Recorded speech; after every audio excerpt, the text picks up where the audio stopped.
How to upload to Spotify artist.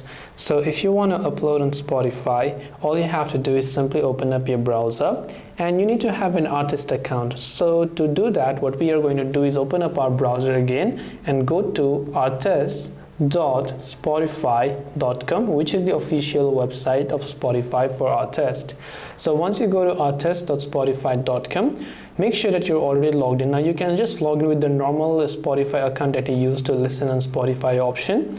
Now same account you can log in my case I'm already logged in, that's where you're seeing the logout button.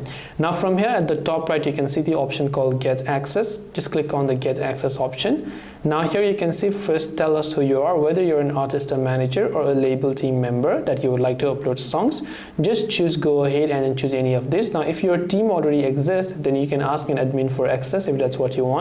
But if you have a certain artist profile over here that maybe you want to go ahead and then basically claim an artist profile, you can say it says to claim an artist profile. You can just click the continue button, make sure this is the correct account, click on next, and just make sure you claim your artist profile by searching for them right over here.